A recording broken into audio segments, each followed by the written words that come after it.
నమస్కారం. ఏపీ ముఖ్యమంత్రి వైఎస్ జగన్మోహన్ రెడ్డి గారు రాజకీయ జీవితంలో జరిగిన సంఘటనల ఆధారంగా ప్రముఖ దర్శకుడు రామ్ గోపాల్ వర్మ రూపొందించిన చిత్రం వ్యూహం.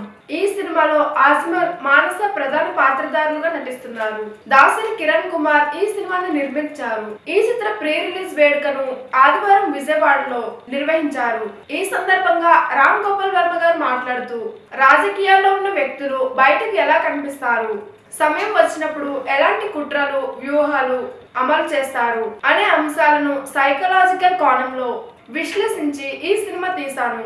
నేను రాజకీయాల్లో లేకున్నా రాజకీయ నాయకుల మనస్తత్వాన్ని బాగా అర్థం చేసుకోగలను. మన కళ్ళ ముందు జరుగుతున్న సంఘటనలనే ఈ సినిమాలో చూపించాను. పవన్ కళ్యాణ్ గారు జనసేన పార్టీ పట్టినప్పుడు నేను కూడా ఇంప్రెస్ అయ్యాను. కానీ ఆయన తీసుకున్న రాజకీయ నిర్ణయాలను చూసి అభిమానమంతా పోయింది. పవన్ కళ్యాణ్ గారు కొందరి చేతిలో కీలుబొమ్మగా మారాడు. నేను వైసీపీ పార్టీ మనిషినని అందరూ అనుకుంటున్నారు. నిజమే, జగన్ కు ఫేవర్ గా ఈ సినిమా ఉంటుందని అన్నారు. రాజకీయ సంఘటనలు వెనుకున్న తెలియని నిజాలను రామ్ గోపాల్ వర్మ ధైర్యంగా ఈ సినిమాలో చూపించారని నిర్మాత దాసరి కిరణ్ కుమార్ తెలిపారు. ఈ కార్యక్రమంలో మంత్రి రోజాతో పాటు పలువురు రాజకీయ ప్రముఖులు కూడా పాల్గొన్నారు. చూశారు కదా, ఈ వీడియో నచ్చితే లైక్ చేయండి, షేర్ చేయండి, సబ్స్క్రైబ్ చేయండి. నేను మీ మనసు యాంకర్.